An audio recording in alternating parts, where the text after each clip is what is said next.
everyone, we're having an early start today. We're heading over to go and work on the Nugget. I need to get it back on its wheels, so we need to get the left-hand brakes done, connect up that battery, put the fuel tank back in properly, bumper headlights, all that stuff, just to get it driving, because we're going to take it up the road to our friend's place who is going to weld in our seat rails, which is very exciting. So today's all about getting it rolling and working, and then hopefully tomorrow and next day my man and I are going to cut out the old box sections. We've got the new steel, so we'll put in the steel for the rails, and then we'll drive it up to our friend Ian's place, who is a killer welder, and he's going to weld them in properly, because it's obviously a safety thing, and I don't want to stuff it up. Ian's going away to Italy for a few months, so therefore we need to get it done pretty much this week. Thus the rush and the early start. That's okay. It's a beautiful sunny and freezing morning in Melbourne. So the turbo on the saw is loving it. Alrighty, here we go. Time to get these wheels off and these brakes done. As I said, I'm not going to bore you with all this. You guys have seen this before, so we'll put the time lapse on for a bit. We'll get this done, and then we'll get this switch panel in. We'll get the battery supports out. We'll put the fuel tank back in properly. I'll probably leave the sway bar off for now because I don't need that. So we'll put the new one in, put the bumper back on, and get this guy driving so we can go and get this seat rails put in.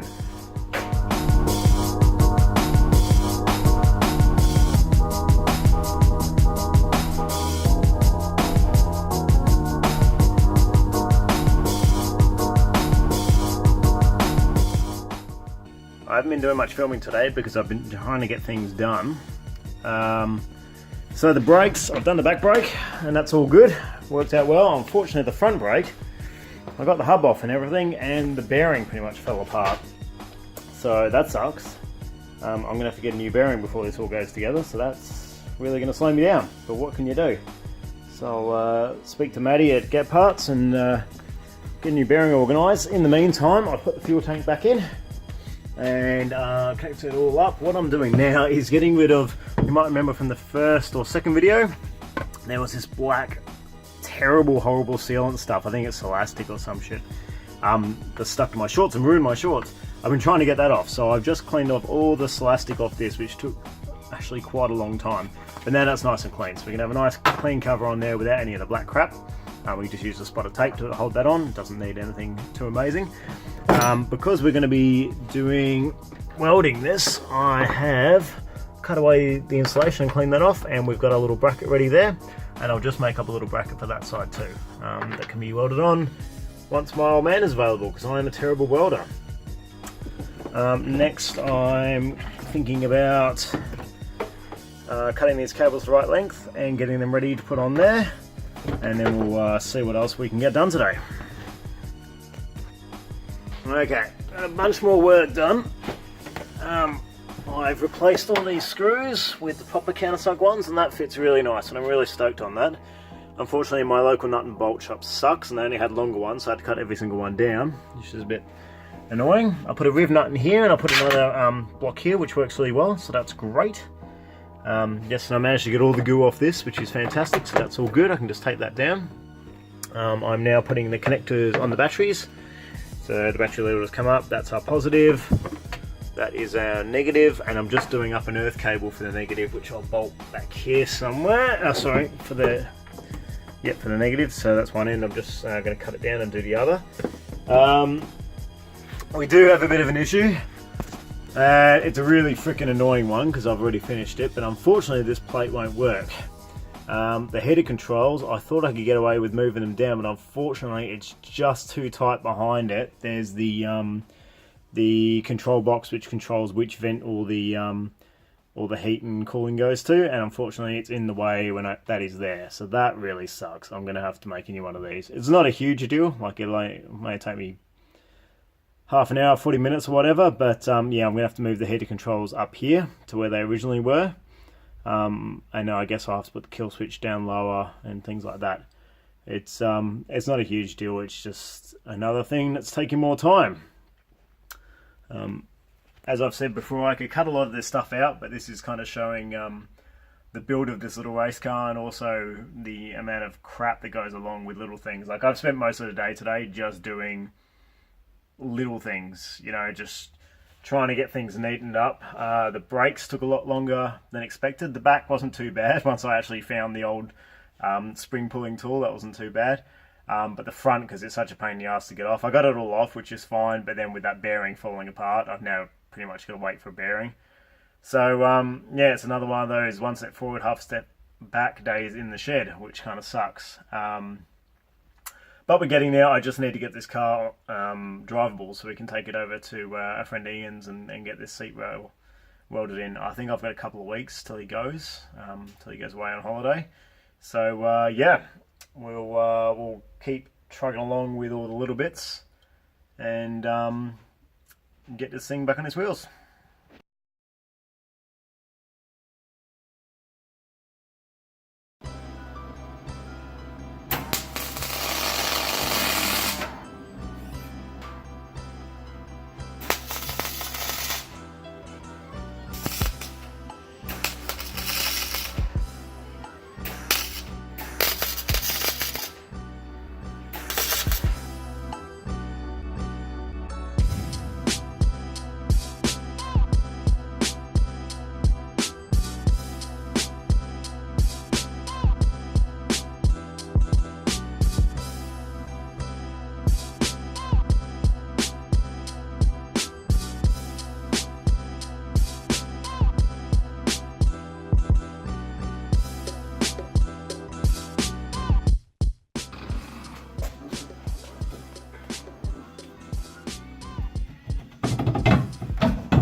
Okay, at the moment we are just trying to figure out where to put the seat. We've got problems with height because it's only a little car. We're trying to get the seat in that way as much as possible and down as much as possible. So I've moved around the seat rails and I've got the rails down as low as I can except for this bit, so I'll just have to scallop out just the seatbelt shield there so we can get that a little bit lower. We've got the left hand rail pretty much sitting perfect. We're just seeing where we can put the right hand rail now. We're going to weld in some captive nuts so they can just bolt straight to the rails, which will be perfect. It's a matter of just making everything fit. Just trimmed down a bit more and we found a bit more space.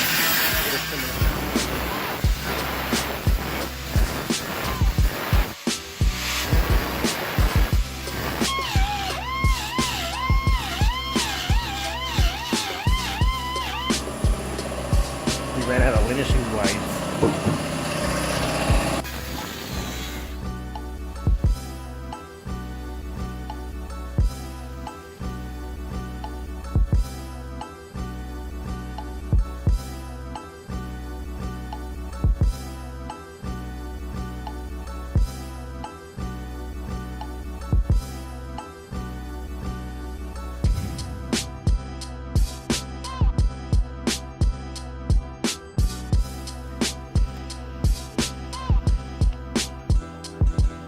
And that's us done for today. We had a pretty good day. It's going to obviously be another day of work. All these things take longer than expected. We've got the two rails, they're not in place at the moment, but we've got the two rails, basically the height set perfectly. So we're going to, they're going to be sitting here. We're going to weld them in. We're going to build little plates down here that'll make that all sit beautifully. And then on the back here, we've got a plate that we're going to bolt to the floor, and then we're going to use some square section to make standoffs there and there. So that'll all be one section. So it'll be welded at the front, welded to this bar at the back, and then we'll do two big ass bolts to the floor, and that will be strong as anything. And then we're going to drill holes and put captive nuts in there so we can bolt the rails directly to that, and that'll be neat as. We've got the battery stays in there. So I just did one coat of paint, but that's got one there and one there, and they've got captive nuts in it. That's welding. He wasn't happy with the first one. He hasn't welded in yonks, and the welder was playing silly buggers. So the first one was a bit of a mess, and he was pretty annoyed with that. But the second one, yeah, just straight away, and it worked fine. Once the welder got its shit together. So we've got some plate somewhere over there, which I'm going to use for the top bar. So next time I come over, I'll finish all the battery off, and then we can get it all hooked up with our nice new connectors and our nice new earth leads, and that'll be great.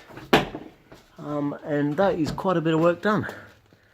Much excitement. We're moving forward.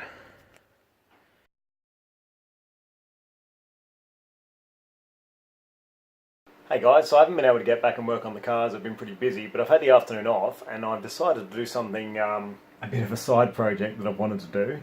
So I've got the old Hyundai badge here from the front of the Nugget, and obviously I don't really care about having the badge, but it does have that indent in the bonnet, so I want to put something in there to replace it. So I knocked this sucker up on CAD. Yeah, basically I just put in the dimensions of the badge, and then I had the font already in the systems, put that in, and then this, the gears on both sides, for anybody interested in 3D printing, basically I got the gears, cut down the logo, and just got down to the gears, and then converted that to an SVG file, and then you can bring it into your CAD program and then extrude it to as high as you want. So yeah, that's my plan. Now the stock badge has these little pins in the back, but the problem with 3D printing is, here's a little bit of 3D printing 101, you have to think of it as a pyramid. You can't print on thin air, so obviously having those pins there, you would, the pins would start on the bed and then work way up, and you can't just print the badge on thin air. So you can run what's called supports, which are basically tearaway material, but just for those two locating pins, I don't need it, so I'll just run a strip of double-sided tape under that. But my plan is, after this, to paint it up all chrome-like and make it look shiny. Now I'm going to print this one in a different material. I have been printing everything else, like my little door lock guides and everything. This is PET G, which is the same sort of as material as PET bottles. It's really strong, it's really durable, and it works well with heat. But this I'm going to be printing in ABS for a very special reason, and I'll show you that once it's printed.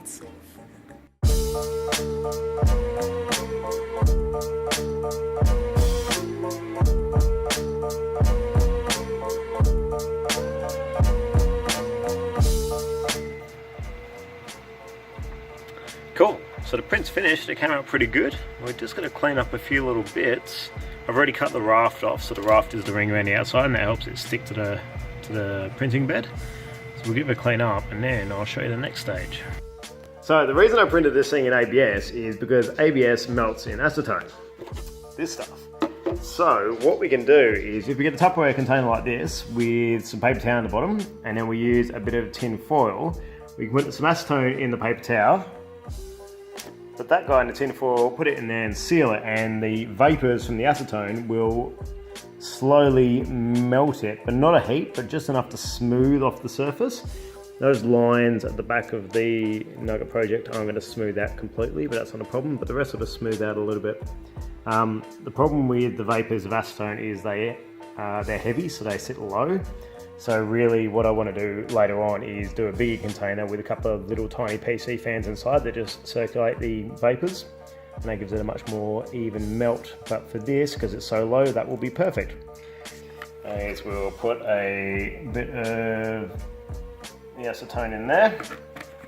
That's probably a bit excessive. And then we put a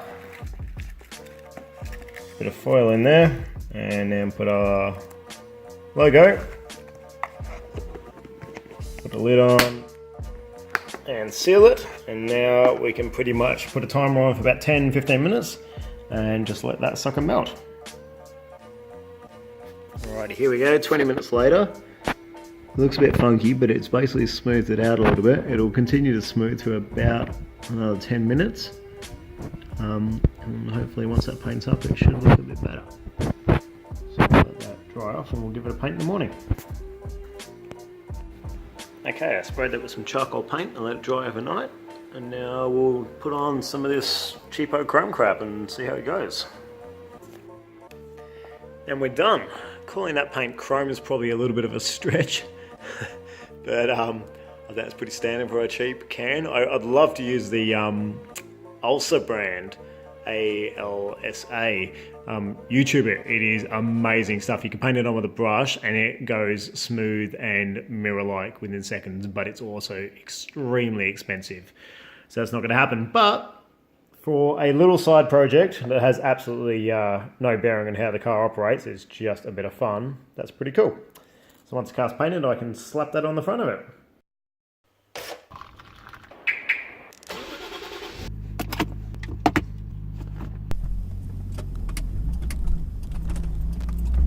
Good morning. Alright, we're having another early start and we're going to go over and we've got 2 days working on a Nugget. So we're going to go and get these seat rails in and take it up to ends and get them all welded properly, get the battery in and all sorts of fun things. Let's go. Here we go. So we've got the upright posts in, I've done the earth lead and the earth's in. We're keeping the positive off for now and Dad is just, he's got the bottom bar in there bolted in with some high tensile bolts. And we've got the stands cut to size, so now we're just drilling out the holes through the captive nuts, which Dad is doing now.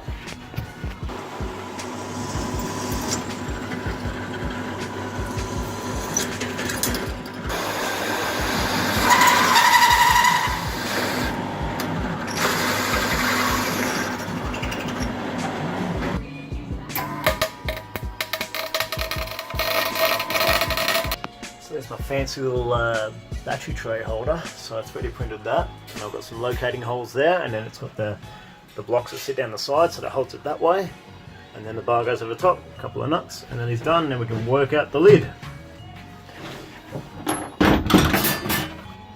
Dad just welded the captive nuts into the seat rails. Huzzah! And they can be welded on those blocks. Don't touch, hot. Getting there.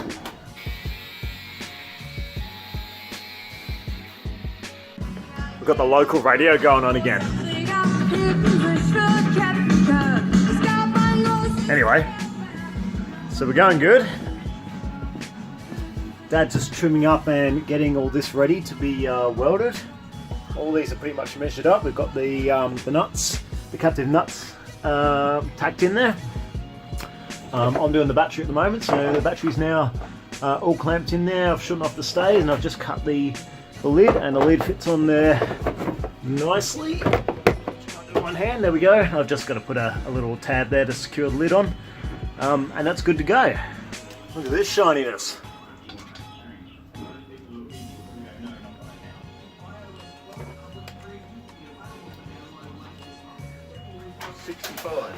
And since I'm somewhat useless right now, I am putting the front bar and the headlights back in the little beast.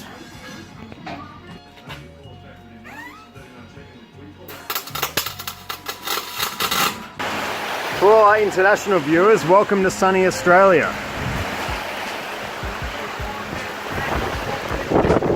Alright, we're over at Ian's house. He's got this wicked woodworking shed, but he welds up some awesome stuff. So we're here, we've got just taken the rails out and we're going to go weld up the seat in the back room.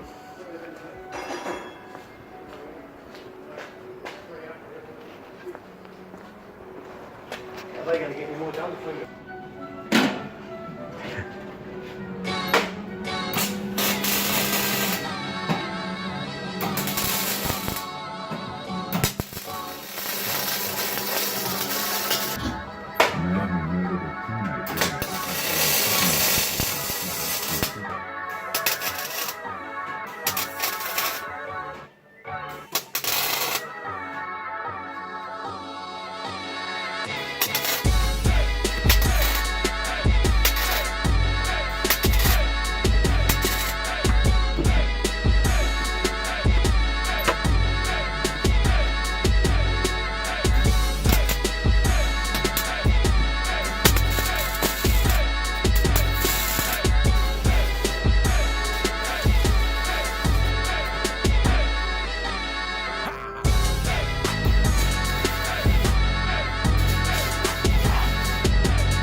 So guys, we're back in the workshop.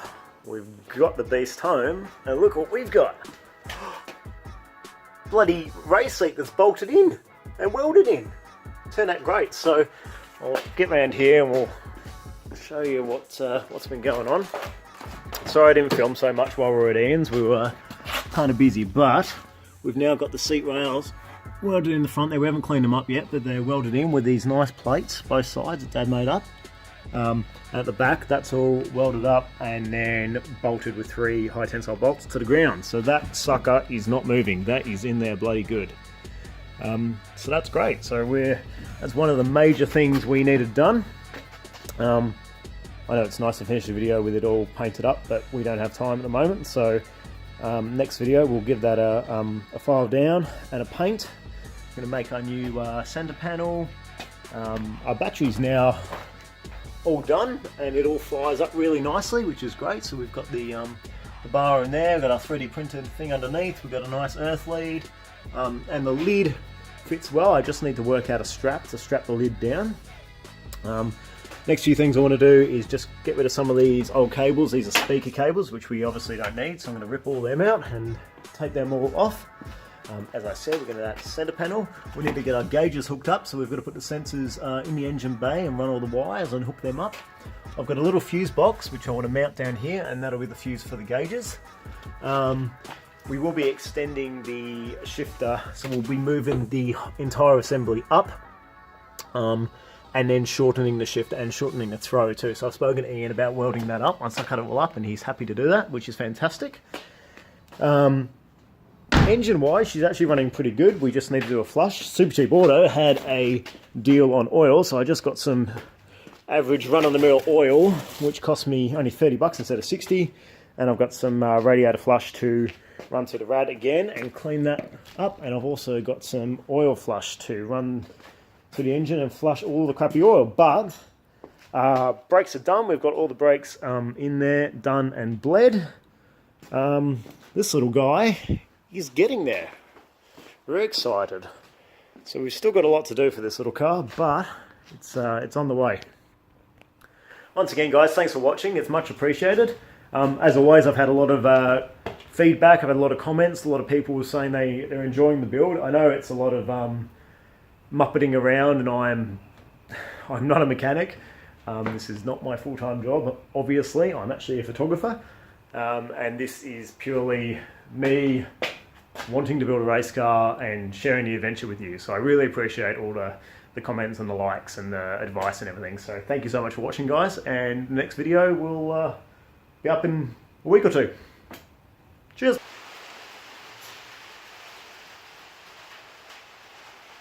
Yeah.